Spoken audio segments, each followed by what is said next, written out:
Assalamualaikum warahmatullahi wabarakatuh. Kali ini kita akan mengisahkan polisi ini tangkap bos agen sindikat TKI ke Kamboja. Namun sebelum itu sempatkan tulis sholawat di kolom komentar supaya komentar itu menjadi saksi kita mendapatkan syafaat dari Rasulullah nanti di akhirat, amin. Malam itu hujan mengguyur deras kota kecil di pinggiran Jakarta. Di dalam sebuah rumah sederhana, seorang ibu menangis terseduh di hadapan seorang anggota polisi muda bernama Arman. Wajah ibu itu pucat. Tangannya gemetar sambil menyerahkan sebuah ponsel dengan pesan terakhir dari putrinya. "Pak, anak saya katanya sudah berangkat ke Kamboja buat kerja di hotel. Tapi sudah 3 bulan. Tidak ada kabar. Tolong, Pak, tolong selamatkan dia." Suara ibu itu nyaris hilang tertelan tangis. Arman, yang baru beberapa bulan bertugas di Satuan Khusus Penanganan Perdagangan Manusia, mendengarkan dengan serius. Matanya tajam, pikirannya bekerja cepat. Ini bukan pertama kalinya ia mendengar laporan seperti ini, tetapi malam itu terasa berbeda. Ada sesuatu yang membuat hatinya bergetar aneh. Dalam satu malam itu, 5 laporan serupa masuk ke kantor. Semuanya sama, anak muda, usia 18-25 tahun, dijanjikan pekerjaan di Kamboja lewat jalur resmi, berakhir dengan hilang kontak begitu sampai di sana. Sebuah pola mulai terbentuk di kepala Arman. Ini bukan kasus perorangan. Ini adalah bagian dari sindikat besar. Ia mengetik cepat di laptopnya, menghubungkan titik-titik, nama agen, lokasi keberangkatan, nomor rekening yang digunakan untuk pembayaran tiket, bahkan foto-foto wawancara fiktif yang dikirimkan ke para korban. Semakin ia menelusuri, semakin jelas sebuah nama muncul berulang-ulang. PT Mandala Jaya Abadi, sebuah perusahaan penyalur tenaga kerja swasta yang berkantor di sebuah ruko kecil, namun mencetak ribuan lolos kerja ke luar negeri dalam waktu singkat. Arman tahu ia tidak bisa bergerak gegabah. Sindikat seperti ini sering melibatkan pihak-pihak kuat, preman, aparat nakal, bahkan kadang-kadang pejabat. Jika ingin mengungkap ini, ia harus berhati-hati, menyusun strategi dari awal. Sementara itu, di sisi lain kota, seorang pemuda bernama Reno, korban lainnya, mengirimkan pesan terakhir kepada keluarganya. "Mama, aku gak tahu aku di mana sekarang. Mereka bawa aku ke tempat gelap. Aku kerja, tapi bukan hotel. Aku takut. Tolong." Pesan itu putus di tengah. Ponselnya tidak bisa dihubungi lagi. Kabar tentang hilangnya para pemuda ini mulai menyebar pelan-pelan di kalangan masyarakat. Suara-suara ketakutan mulai bermunculan. Jangan daftar kerja luar negeri, anak si itu juga hilang. Ada mafia, katanya kalau sudah berangkat, tidak bisa pulang. Ketakutan itu berubah menjadi kegelisahan massal. Namun bagi Arman, ini justru menjadi panggilan. Ia tidak akan membiarkan ini berlalu. Ia tahu, di balik semua ini, ada seorang dalang besar, dan ia bertekad menangkapnya dengan tangannya sendiri. Malam itu, di ruangannya yang kecil, Arman menyalakan lampu meja, membentangkan peta, dan mulai menancapkan jarum-jarum kecil pada titik-titik kunci, lokasi perekrutan, jalur perjalanan, titik pertemuan agen. Setiap titik adalah jejak menuju satu tujuan, membongkar sindikat perdagangan manusia ke Kamboja. Dan malam itu, ia bersumpah dalam hati, "Aku akan kejar kalian, sampai ke ujung dunia sekalipun." 3 hari setelah malam itu, Arman menerima perintah langsung dari atasannya. Operasi rahasia disetujui. Ia akan bergerak sendiri, tanpa identitas resmi. Penyamaran penuh. Di dalam ruang briefing kecil, atasannya berbicara dengan nada serius. "Kamu akan jadi salah satu dari mereka. Jangan berharap bantuan kalau ketahuan. Ini misi sunyi, Arman. Kita bahkan tidak akan mengakui kamu kalau gagal." Arman mengangguk tegas. Ia sudah siap. Malam itu juga, ia mulai membangun identitas barunya. Sebagai tukang ojek online di daerah Rawamangun, titik panas perekrutan TKI ilegal. Ia mengganti potongan rambutnya, mencukur kumis tipis, dan mengenakan jaket kusam ojek daring. Ia membuang ponsel dinas, menggantinya dengan ponsel murahan tanpa identitas. Pagi-pagi buta, Arman mulai menyusuri jalanan dengan motor tua pinjaman. Ia mengantar orang-orang acak, menyusup ke warung-warung kopi tempat para calo berkumpul. Dari obrolan-obrolan remang, ia mendengar nama-nama yang sering disebut. Pak John, Bang Karni, dan satu nama yang membuat darahnya berdesir, Bos Besar. Konon, Bos Besar tidak pernah terlihat langsung. Ia hanya mengendalikan operasi dari balik layar, mengatur jadwal keberangkatan, memerintahkan agen-agen kecil untuk mencari anak-anak muda polos dengan janji gaji puluhan juta di luar negeri. Arman mengikuti satu agen kecil bernama Darto. Lelaki parubaya itu punya kebiasaan nongkrong di warung kopi pojok, sambil menawarkan brosur lowongan kerja ke luar negeri. Dengan pura-pura iseng, Arman mendekat, memesan kopi, dan mulai menggali informasi. Kerja di luar negeri. Bang, serius nih? Bayar berapa? Tanya Arman dengan nada santai. Darto menatap Arman sejenak, mengukur dengan mata tajam. Lalu ia tersenyum miring. Bayar 5 juta buat tiket. Nanti berangkat. Gaji lo sebulan bisa 15 juta. Cuy, mau? Arman berpura-pura ragu, bermain peran sebagai pemuda miskin yang putus asa. Ia tahu, sindikat seperti ini suka memanfaatkan ketidakberdayaan. Hari-hari berlalu, Arman semakin dekat dengan jaringan kecil ini. Ia mulai melihat bagaimana para agen memanipulasi korban, membuat kontrak kerja palsu, memberi pelatihan bohong, bahkan meyakinkan para orang tua dengan sertifikat bodong. Namun, semakin dalam Arman menyelam, semakin besar risikonya. Suatu malam, saat hendak mengambil foto diam-diam di sebuah tempat pelatihan kerja, seorang preman berbadan besar mendekatinya. Lu motret apa? Hah? Arman cepat menyembunyikan ponselnya, berpura-pura sedang mencari alamat pelanggan ojek. Preman itu menggeledahnya, namun tidak menemukan apa-apa. Arman hanya bisa tersenyum kecut, menyimpan degup jantung yang berpacu kencang di balik dada. Malam itu, Arman sadar, ia nyaris terbunuh. Namun, semua itu terbayar saat keesokan harinya, Darto mengajaknya bertemu atasan yang lebih besar. Kalau lo beneran mau kerja, gue kenalin ke orang dalem. Dia yang atur semua. Aman, cepat, gak ribet. Itu tanda. Jalannya semakin dekat menuju bos besar. Arman memasang wajah penuh harap, menyembunyikan bara api di dalam hatinya.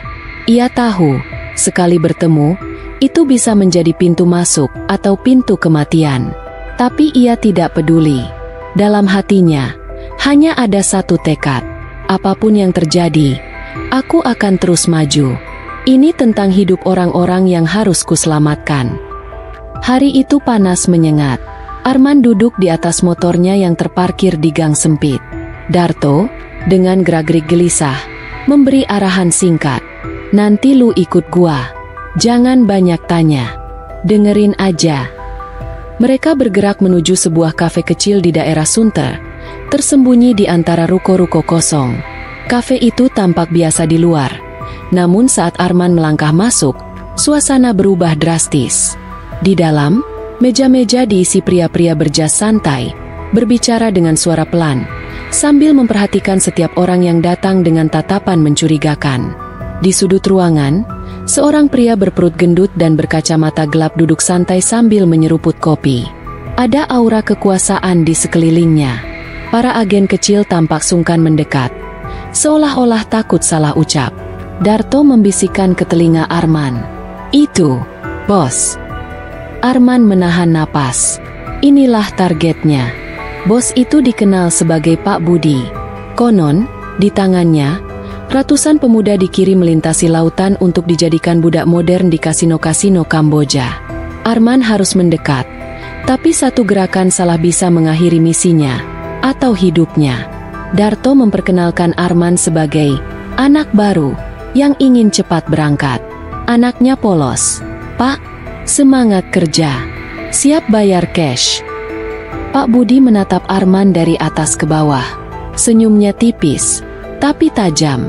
Ia lalu mengangguk pelan, seolah menyetujui sesuatu yang hanya ia sendiri yang tahu. Kalau mau cepat, harus percaya.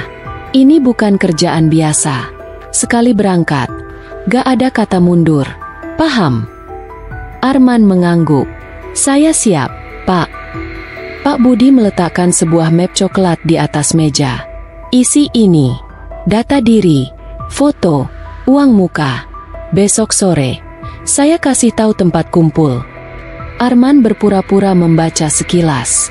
Isinya adalah formulir sederhana, nama, alamat, kontak keluarga, semua tampak biasa. Tapi di bagian bawah ada satu kalimat kecil bertuliskan, "Dengan ini saya bersedia bekerja sesuai penempatan tanpa tuntutan apapun." Itulah jerat hukumnya. Begitu tanda tangan, korban seakan menyerahkan hidup mereka sepenuhnya. Arman menahan amarah. Ia ingin berteriak, ingin meringkus pria itu saat itu juga. Tapi ia tahu, ia belum punya cukup bukti kuat. Kalau ia bertindak sekarang, operasi ini akan sia-sia, dan ratusan korban lain akan tetap hilang dalam kegelapan. Dengan tangan gemetar, ia menyerahkan formulirnya. "Saya siap berangkat, Pak." Pak Budi tertawa kecil. "Bagus, anak muda seperti kamu yang kita butuhkan." Malam itu, Arman kembali ke kontrakannya dengan kepala penuh rencana. Ia mengunci pintu, menyalakan ponsel rahasia, dan mengirimkan laporan singkat ke atasannya. Target dikunci, kontak dibuat, menunggu instruksi lebih lanjut. Namun, ia tidak sadar, dari kejauhan, ada sepasang mata yang memperhatikannya. Seorang pria berjaket hitam, salah satu tangan kanan bos, mulai curiga terhadap kehadiran anak baru yang terlalu ingin tahu. Permainan sudah dimulai. Arman sekarang bukan hanya memburu, ia juga sedang diburu. Sore itu, langit menggelap mendung. Angin dingin bertiup keras di sebuah gudang tua di pinggiran Bekasi. Disinilah Arman diperintahkan berkumpul. Bersama 10 orang lainnya, ia berdiri berjejer. Semuanya calon korban. Pemuda-pemudi polos yang bermimpi memperbaiki nasib di luar negeri. Pak Budi muncul dengan senyum lebar, didampingi beberapa pria bertubuh kekar yang mengawasi ketat. Tangannya membawa sebuah clipboard dan daftar nama. "Hari ini kalian akan berangkat. Tapi sebelumnya, kalian harus tanda tangan kontrak kerja ini." Arman melirik. Kertas itu palsu. Surat jalanan yang akan melegalkan mereka untuk dibawa ke luar negeri, kemudian dipaksa bekerja sebagai budak. Sambil menahan nafas, Arman menunggu isyarat. Dalam saku jaketnya, sebuah alat pelacak kecil tersembunyi, mengirimkan sinyal kepada tim satuan tugas yang bersembunyi tak jauh dari lokasi. Pak Budi memulai pemeriksaan. Ia berjalan perlahan, satu persatu, mencocokkan wajah dengan data di tangannya. Saat ia berhenti di depan Arman, napas Arman tercekat. Pandangan mata Pak Budi mengeras. "Kamu dari mana? Nama siapa?" Arman menjawab sesuai identitas palsu yang sudah disiapkan. Ia berusaha tenang, meski detak jantungnya berdentum keras di dada. Pak Budi menatap lebih lama dari seharusnya. Ada keraguan di matanya. Tapi sebelum ia bisa bertanya lebih jauh, suara keras tiba-tiba membelah udara. "Polisi! Tangan di atas kepala! Jangan bergerak!" Pintu gudang didobrak. Puluhan anggota satuan tugas berpakaian hitam menyerbu masuk. Teriakan dan kepanikan meledak. Para penjaga berusaha melawan, tapi tim polisi bergerak cepat dan terlatih. Dalam hitungan menit, gudang dikuasai. Pak Budi mencoba kabur lewat pintu belakang, berlari tertatih-tatih sambil membawa koper kecil. Arman, yang kini melepas penyamarannya, mengejar tanpa ragu. Ia menerjang Pak Budi dari belakang, menjatuhkannya ke tanah. Pak Budi meronta, mencoba mengeluarkan pisau kecil dari saku celananya. Tapi Arman lebih cepat. Dengan satu gerakan keras, ia mengunci tangan pria itu ke belakang. "Diam! Kamu ditangkap atas tuduhan perdagangan manusia internasional," teriak Arman. Pak Budi mengumpat, memaki, namun tak berdaya. Tim polisi memborgolnya, membawa pria itu ke mobil tahanan. Sementara itu, para korban muda yang tadi berbaris ketakutan mulai menangis lega. Seorang gadis remaja bahkan berlutut di tanah sambil berdoa. "Terima kasih, Tuhan, aku bisa pulang. Di dalam koper kecil Pak Budi, polisi menemukan tumpukan uang tunai dalam berbagai mata uang, rupiah, dolar, bahkan baht Thailand. Ada juga paspor-paspor palsu, kontrak kerja palsu, dan daftar panjang nama-nama korban yang sudah diberangkatkan ke luar negeri. Saat malam menjelang, Arman berdiri di depan gudang yang kini sepi. Hujan mulai turun rintik-rintik, membasahi jaketnya. Tapi ia hanya diam, menatap kosong ke kejauhan. Ia tahu, misi ini belum selesai. Pak Budi hanyalah satu potongan kecil dari jaringan besar. Di balik layar, masih ada sosok yang lebih berbahaya.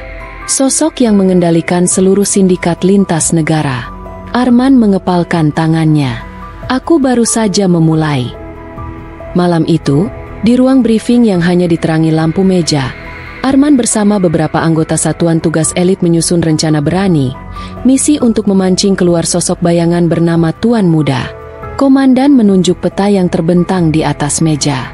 Kita tahu dari informasi Pak Budi, Tuan Muda hanya bertemu langsung dengan orang-orang yang sangat dipercaya, atau calon bisnis besar. Arman menatap peta itu dalam-dalam. Targetnya adalah sebuah hotel mewah di pusat kota Jakarta, tempat Tuan Muda biasa mengadakan pertemuan rahasia, menggunakan identitas palsu dan penyamaran canggih. Rencananya sederhana tapi berbahaya. Arman akan menyamar sebagai investor gelap, menawarkan jalur pengiriman manusia yang lebih besar, seolah-olah ingin bermitra dengan sindikat Tuan Muda. Namun, ada satu syarat mutlak. Pertemuan itu harus tatap muka. Arman mengubah penampilannya. Rambutnya dipotong pendek, wajahnya diberi bekas luka buatan, dan ia mengenakan jas hitam mahal. Semua identitas palsu disiapkan. Paspor, rekening bank luar negeri, dokumen palsu tentang bisnis haram. Hari pertemuan tiba. Arman memasuki lobi hotel dengan langkah pasti. Kamera tersembunyi tersebar di tubuhnya, merekam semua yang terjadi. Beberapa anggota satuan tugas menyamar sebagai tamu hotel, siap bertindak jika keadaan darurat. Di lounge mewah, Arman duduk di sofa kulit, memesan kopi hitam. Tak lama, seorang pria berpakaian rapih menghampirinya. Anda Emer Haris? Arman mengangguk. Nama samarannya untuk misi ini. Pria itu mengangguk kecil dan mengisyaratkan agar Arman mengikutinya. Mereka naik lift ke lantai 20, menuju sebuah suite privat. Di dalam ruangan, cahaya remang-remang menyambut. Aroma cerutu mahal memenuhi udara.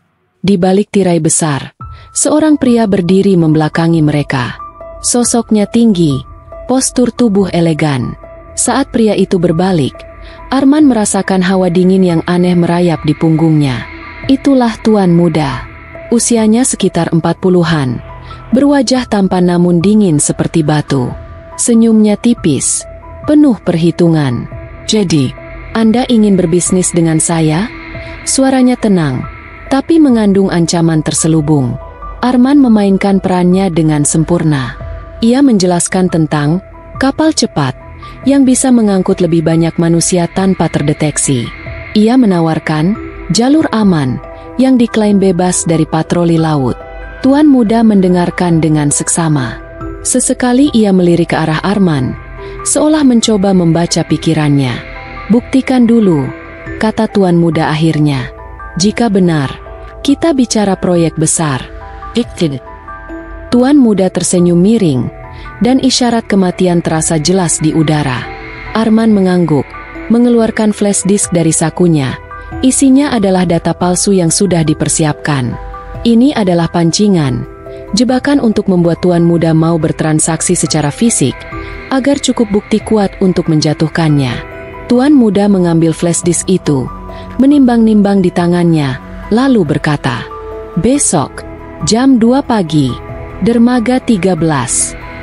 Jika kau bohong, kau tidak akan hidup untuk menceritakan kepada siapapun." Pertemuan selesai.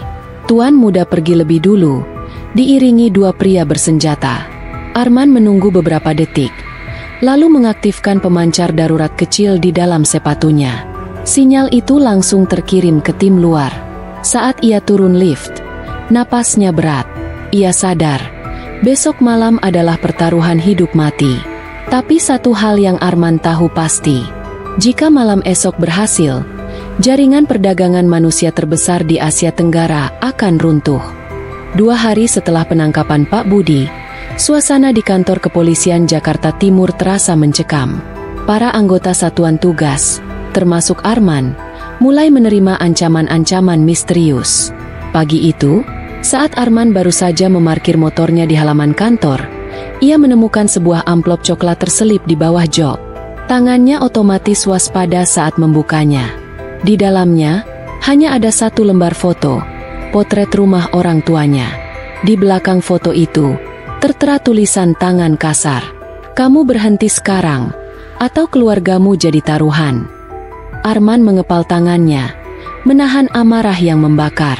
Ia tahu, sindikat ini bukan main-main. Mereka punya mata dan tangan panjang di mana-mana. Sore harinya, saat briefing internal, komandan operasi membahas ancaman itu. "Mereka ingin membuat kita mundur, tapi kita tidak akan menyerah. Justru sekarang kita tahu mereka ketakutan." Arman mengangguk. Ia sudah bulat. Ancaman ini bukan alasan untuk berhenti. Ini justru menjadi bahan bakar dalam tekadnya. Namun, malam itu, ancaman berubah nyata. Saat Arman pulang ke kontrakannya, ia menemukan pintu rumahnya terbuka paksa. Di dalam, barang-barangnya diacak-acak. Tidak ada yang dicuri. Tapi di atas meja makan, diletakkan sebuah benda yang membuat darahnya membeku. Seekor burung pipit mati, lehernya patah. Itu adalah pesan. Simbol sindikat gelap yang berarti, "Nyawamu berikutnya." Arman segera menghubungi atasannya dan meminta perlindungan darurat untuk keluarganya di kampung. Tak ada waktu lagi untuk bermain aman. Sindikat itu sudah mengetahui identitas aslinya. Keesokan harinya, dari interogasi intensif terhadap Pak Budi yang terus dilakukan di kantor polisi, perlahan mulai terungkap bahwa ada sosok lebih besar di balik semua ini. Pria berjuluk Tuan Muda. Tuan Muda adalah dalang sebenarnya. Orang yang mengendalikan sindikat dari balik layar. Orang yang memiliki jaringan lintas negara, memperdagangkan manusia seperti komoditas dagang biasa. Informasi itu membuat semua menjadi lebih gelap dan berbahaya. Sementara itu, serangan demi serangan terus datang. Di jalanan, motor Arman hampir ditabrak sebuah mobil hitam tak dikenal. Ia berhasil menghindar dalam sepersekian detik. Tapi ia tahu, ini bukan kecelakaan biasa. Ini percobaan pembunuhan.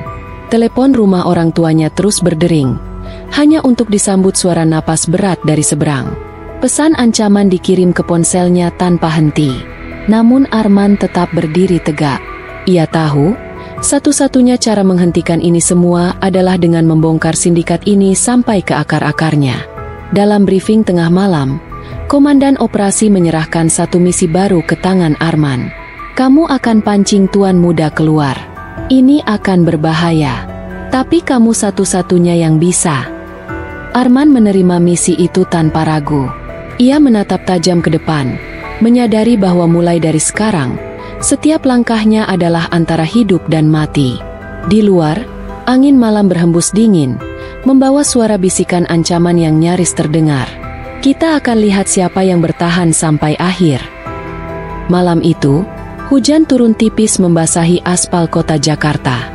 Jam menunjukkan pukul 1.30 dini hari ketika Arman mengenakan jaket hitamnya dan berangkat menuju dermaga 13, lokasi yang ditentukan Tuan Muda. Jalanan sepi. Suara gemuruh ombak dari kejauhan terdengar seperti bisikan pertanda buruk. Dermaga 13, yang biasanya sunyi dan tak terurus, malam ini dipenuhi aktivitas bayangan.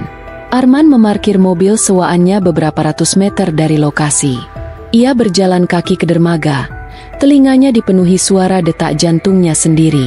Di pinggangnya tersembunyi pistol kecil, sementara alat komunikasi mikro tersembunyi di balik rah jaketnya, terhubung ke tim satuan tugas yang bersembunyi di sekitar area. Tim Alpha siap di posisi. Tim Bravo siap di sisi barat. Komandan menunggu sinyal. "Arman." Suara lirih dari earphone terdengar. Arman mengangguk pelan, lalu melangkah masuk ke jantung kegelapan. Di tengah dermaga, beberapa kontainer besar berjajar membentuk lorong sempit. Lampu-lampu temaram menciptakan bayangan panjang yang bergoyang-goyang di tanah basah. Di sana, berdiri belasan pria berbadan kekar, para anak buah tuan muda.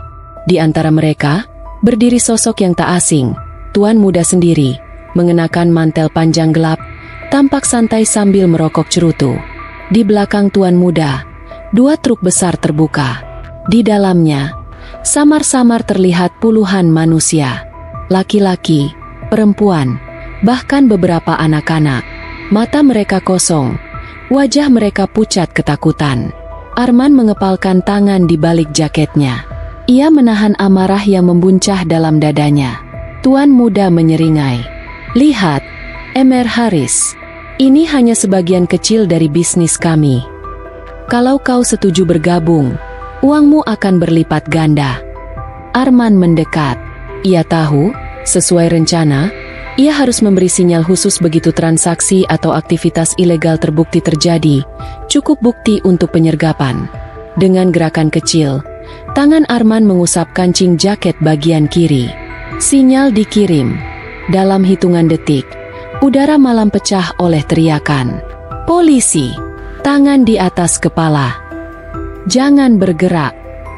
Sirene meraung dari segala arah. Pasukan satuan tugas bersenjata lengkap menyerbu dari balik kontainer dan bangunan tua. Peluru karet melesat. Ledakan granat asap mewarnai udara. Anak buah tuan muda panik.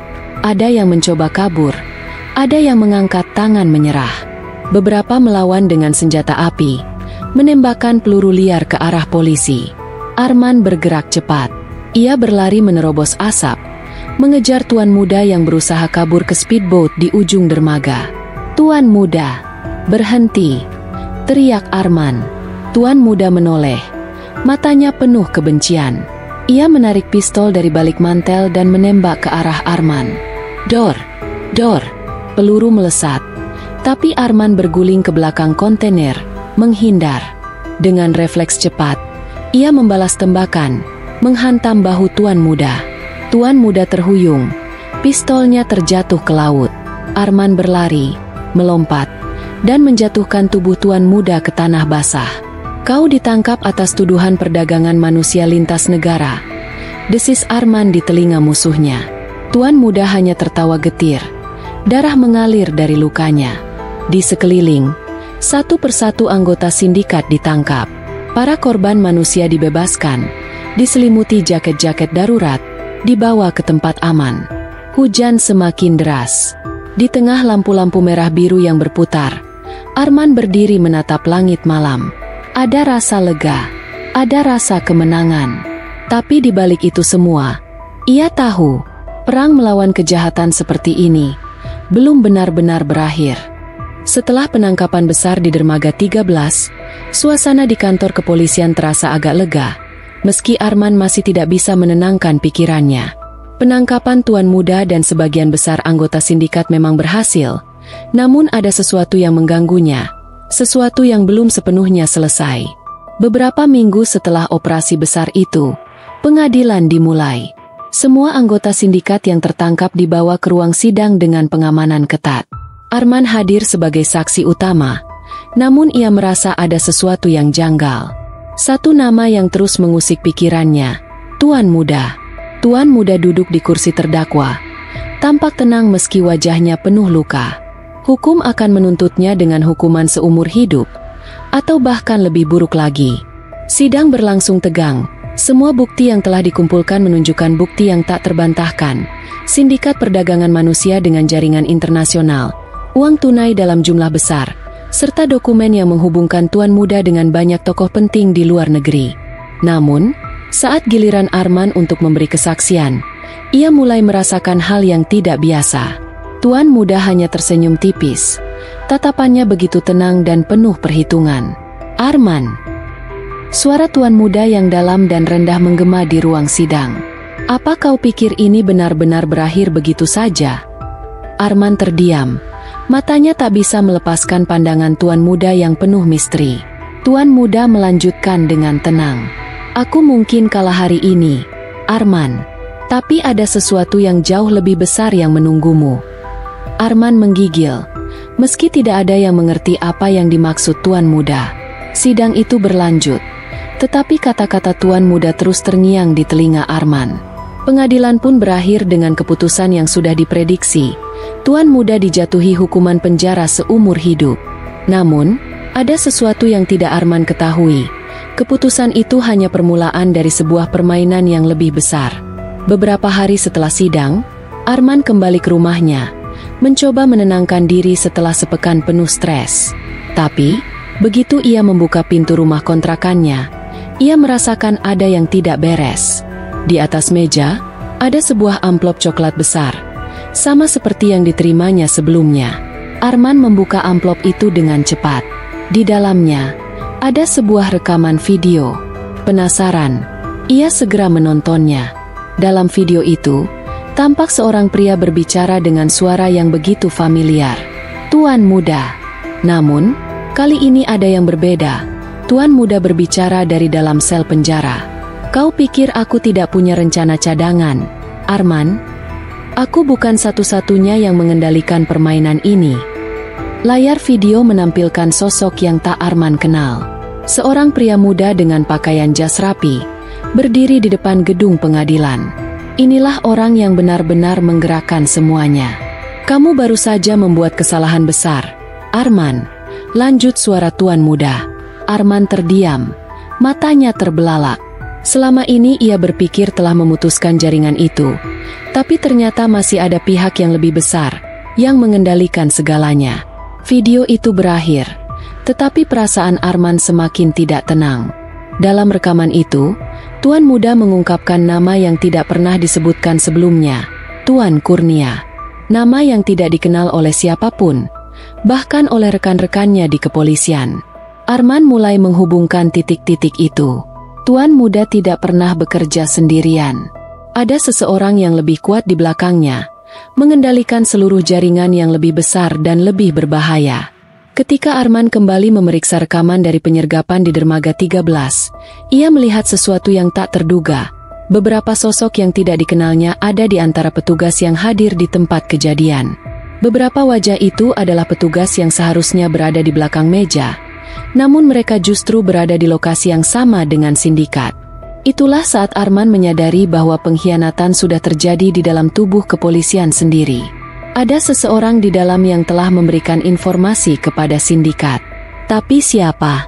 Pagi berikutnya, Arman segera menemui komandan operasi, bertekad untuk mencari tahu lebih dalam.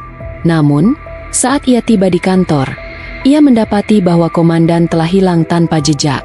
Tidak ada yang tahu kemana ia pergi, dan di mejanya hanya ada sebuah pesan singkat. Jangan percayakan semuanya, Arman.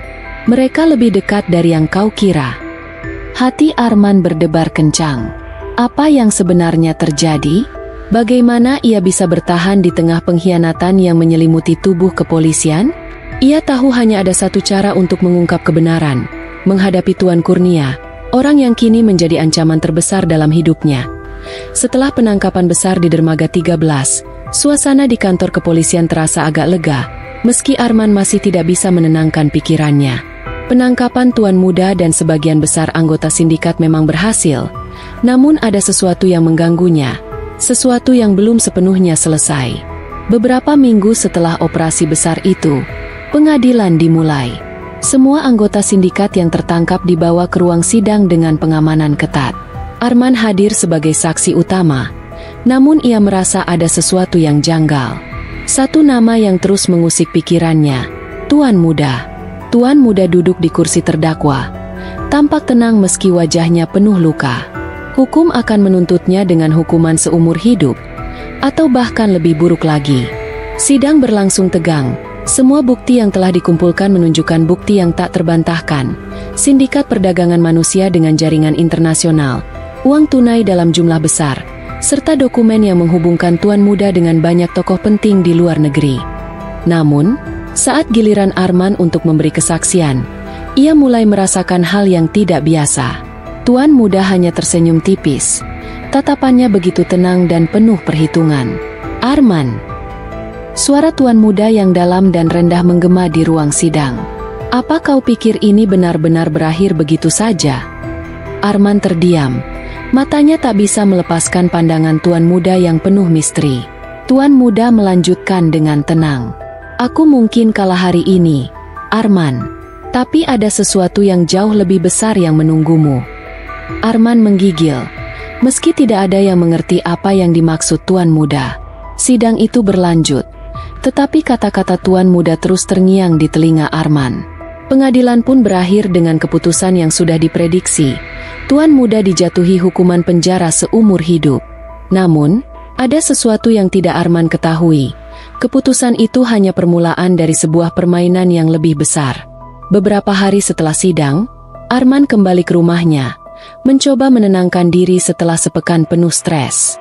Tapi, begitu ia membuka pintu rumah kontrakannya, ia merasakan ada yang tidak beres. Di atas meja, ada sebuah amplop coklat besar, sama seperti yang diterimanya sebelumnya. Arman membuka amplop itu dengan cepat. Di dalamnya, ada sebuah rekaman video. Penasaran, ia segera menontonnya. Dalam video itu, tampak seorang pria berbicara dengan suara yang begitu familiar. Tuan muda. Namun, kali ini ada yang berbeda.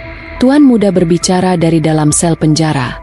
Kau pikir aku tidak punya rencana cadangan, Arman? Aku bukan satu-satunya yang mengendalikan permainan ini. Layar video menampilkan sosok yang tak Arman kenal. Seorang pria muda dengan pakaian jas rapi, berdiri di depan gedung pengadilan. Inilah orang yang benar-benar menggerakkan semuanya. Kamu baru saja membuat kesalahan besar, Arman. Lanjut suara tuan muda. Arman terdiam, matanya terbelalak. Selama ini ia berpikir telah memutuskan jaringan itu, tapi ternyata masih ada pihak yang lebih besar, yang mengendalikan segalanya.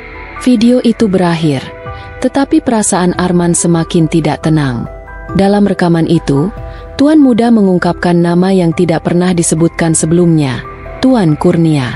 Nama yang tidak dikenal oleh siapapun, bahkan oleh rekan-rekannya di kepolisian. Arman mulai menghubungkan titik-titik itu. Tuan muda tidak pernah bekerja sendirian.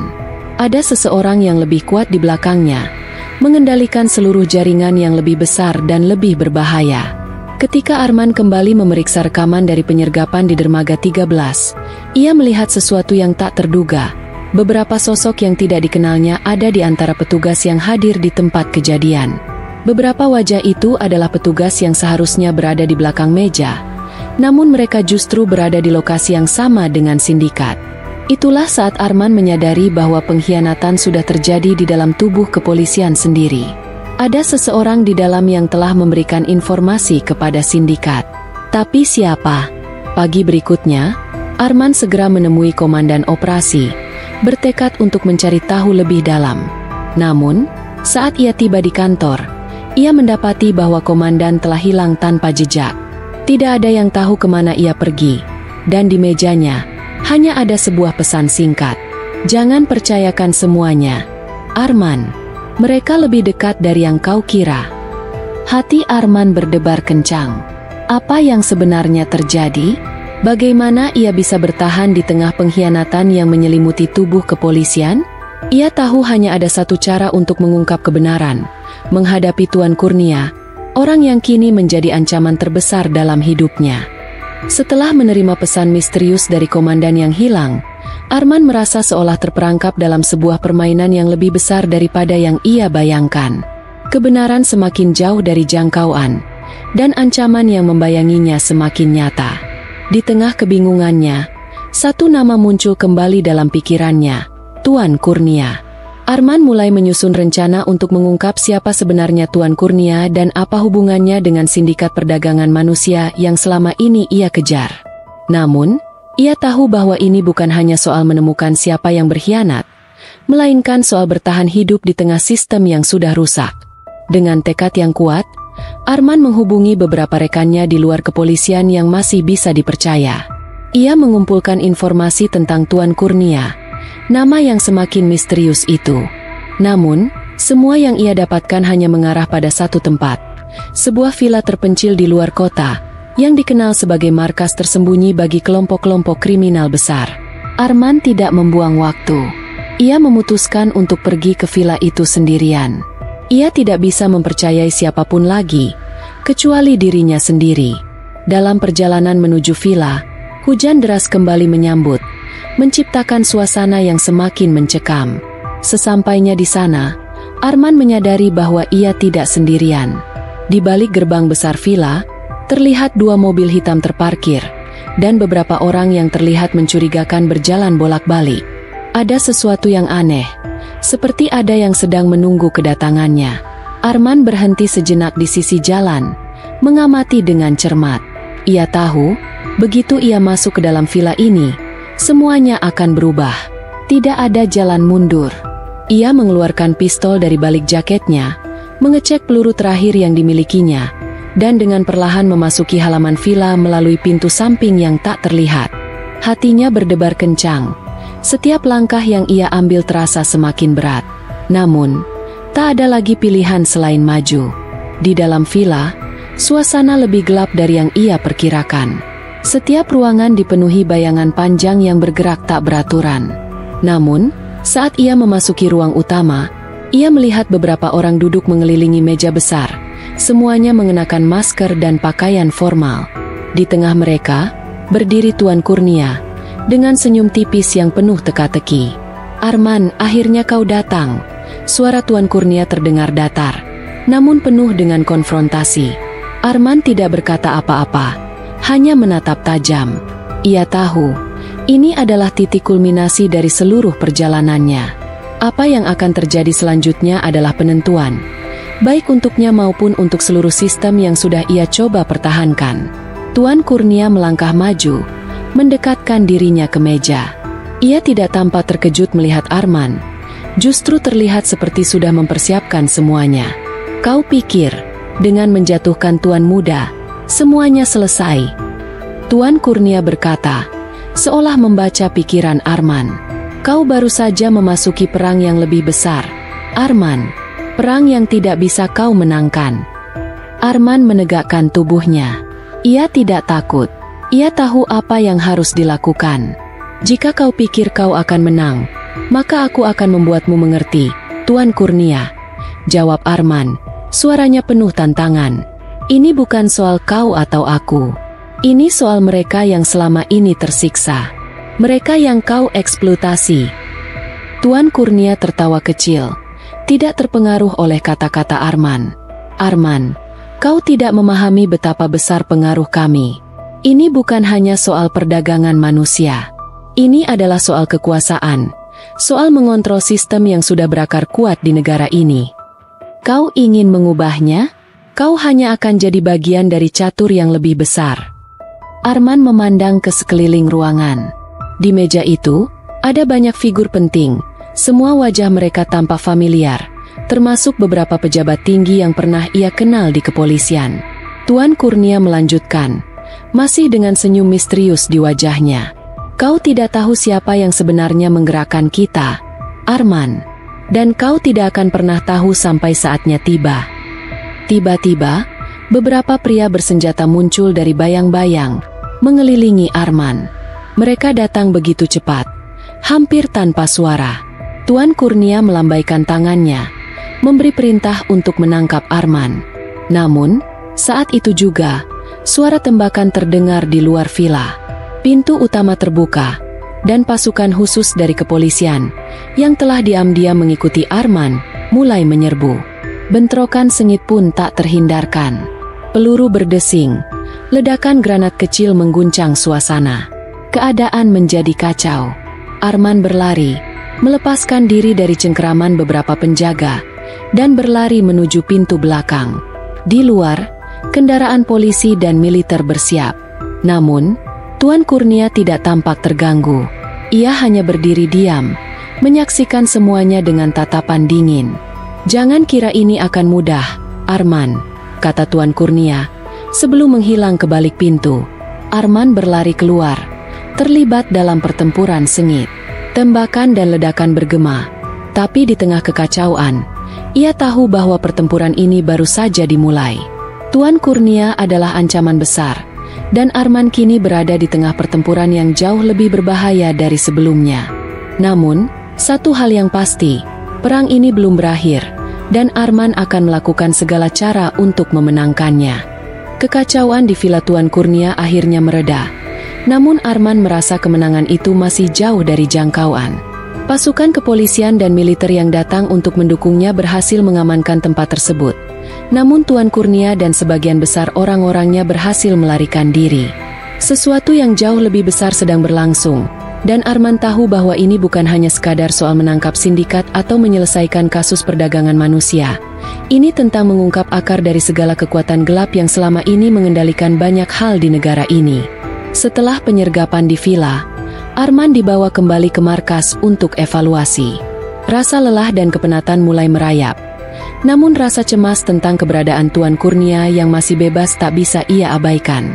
Ia duduk di ruang penyelidikan, memeriksa data yang baru saja berhasil diperoleh, berusaha menghubungkan semua titik yang ada. Tuan Kurnia bukan hanya seorang pemimpin sindikat. Ia adalah pemimpin dari jaringan kekuasaan yang jauh lebih besar, yang mengendalikan banyak orang di posisi tinggi, mulai dari politisi hingga pejabat kepolisian. Arman menghubungkan nama-nama yang sebelumnya tidak terlalu ia perhatikan, dan semakin ia menggali, semakin jelas bahwa ia sedang berhadapan dengan musuh yang sangat berbahaya, yang tidak hanya beroperasi di dalam negeri, tetapi juga memiliki koneksi internasional. Namun, di tengah kebingungannya, sebuah informasi penting tiba. Ada rencana besar yang sedang disiapkan oleh Tuan Kurnia. Rencana yang bisa meruntuhkan semua yang telah dibangun Arman selama ini. Sebuah operasi besar yang akan mengubah seluruh tatanan negara. Arman tahu, jika ia tidak segera bergerak, negara ini akan jatuh ke tangan orang-orang yang tak pernah ia duga sebelumnya. Dengan keberanian yang tersisa, Arman memutuskan untuk mengambil risiko besar. Ia tidak bisa hanya menunggu, karena musuhnya terlalu kuat dan licik.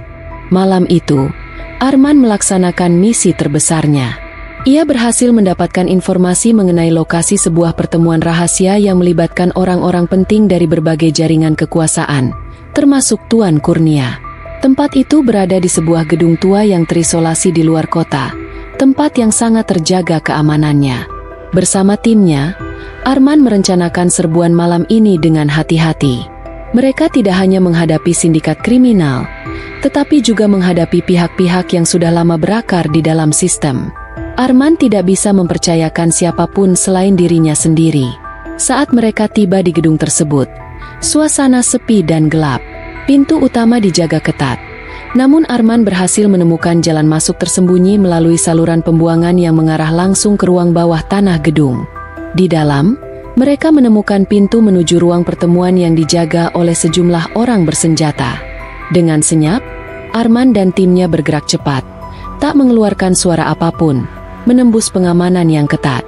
Mereka tahu, jika mereka gagal di sini, tidak hanya hidup mereka yang terancam, tetapi juga masa depan negara ini. Sesampainya di ruang pertemuan, Arman melihat sesuatu yang mengejutkan.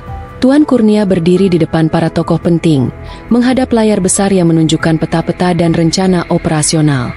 Para pejabat yang sebelumnya ia kenal, termasuk beberapa petinggi kepolisian dan politisi, kini duduk dengan tatapan serius, seolah menyetujui rencana yang sedang disusun. Kita hanya tinggal beberapa langkah lagi untuk menguasai semuanya. Suara Tuan Kurnia terdengar penuh percaya diri.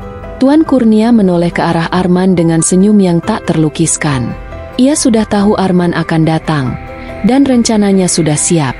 Selamat datang, Arman. Akhirnya kau datang ke tempat yang tepat, katanya. Suaranya penuh dengan sindiran. Kau tahu, tak ada yang bisa menghentikan kami. Kami lebih kuat dari yang kau bayangkan. Arman menatap Tuan Kurnia dengan mata penuh kemarahan dan tekad. Semua yang ia lakukan selama ini, semua yang telah ia korbankan, akan sia-sia jika ia membiarkan orang ini menang. Tanpa ragu, Arman mengarahkan pistolnya ke arah Tuan Kurnia. Aku tidak akan membiarkanmu merusak negara ini, Tuan Kurnia. Apa yang kau lakukan tidak akan pernah berhasil. Namun, sebelum Arman bisa mengambil langkah lebih lanjut, suara sirene dan tembakan terdengar di luar. Arman tahu itu bukan pasukannya. Mereka sudah terperangkap. Satu persatu pintu keluar digedor dengan keras, dan ratusan tentara bayaran muncul, mengepung ruangan tersebut. Tuan Kurnia tersenyum puas. "Lihat, Arman, aku selalu 2 langkah di depanmu," katanya, sambil melihat situasi yang semakin kacau. "Dan kau masih berpikir ini bisa berakhir dengan baik?" Arman tersenyum tipis. Ia tahu ini adalah permainan terakhir, dan ia tidak akan menyerah begitu saja. Dengan kecepatan luar biasa, ia melompat ke samping, menghindari tembakan pertama, dan berlari menuju pusat kontrol ruangan, tempat sistem keamanan dipantau. Ia menekan tombol darurat yang ada di dinding, memicu alarm yang mengirimkan pesan ke semua pasukan kepolisian dan militer yang sudah bersiap di luar. Dalam sekejap, seluruh gedung diserbu oleh pasukan yang datang dengan kekuatan penuh. Tembakan bergema di mana-mana. Pertempuran sengit berlangsung, dan Arman berlari menuju Tuan Kurnia. Mereka berdua saling berhadapan dalam konfrontasi terakhir yang menentukan siapa yang akan keluar sebagai pemenang. Dalam kegaduhan itu, Arman akhirnya berhasil memegang Tuan Kurnia, dan dengan bantuan pasukan, ia berhasil menangkapnya. Namun, Tuan Kurnia tidak terlihat panik. Ia hanya tersenyum puas, seperti tahu bahwa akhir dari permainan ini bukan di sini. "Kau belum menang, Arman. Ini hanya permulaan," kata Tuan Kurnia, sebelum akhirnya digiring pergi oleh petugas. Dengan penangkapan Tuan Kurnia, sindikat besar yang menguasai banyak aspek kehidupan di negara ini akhirnya runtuh. Namun, Arman tahu bahwa meskipun musuh utamanya telah ditangkap, ini bukanlah akhir. Ada lebih banyak orang di luar sana yang masih terlibat dalam permainan besar ini, dan Arman harus terus berjuang untuk memastikan bahwa keadilan tetap tegak. Ini bukan tentang aku, bukan tentang Tuan Kurnia. Ini tentang masa depan negara ini. Dan aku akan terus berjuang, sampai tidak ada lagi yang bisa mengendalikan kehidupan orang-orang dengan cara yang salah, pikir Arman, menatap ke horizon yang penuh dengan tantangan dan ancaman baru. Perang besar ini mungkin telah dimenangkan, tetapi pertempuran yang sesungguhnya baru saja dimulai. Semoga kisah ini dapat kita ambil pelajarannya. Terima kasih. Wassalamualaikum warahmatullahi wabarakatuh.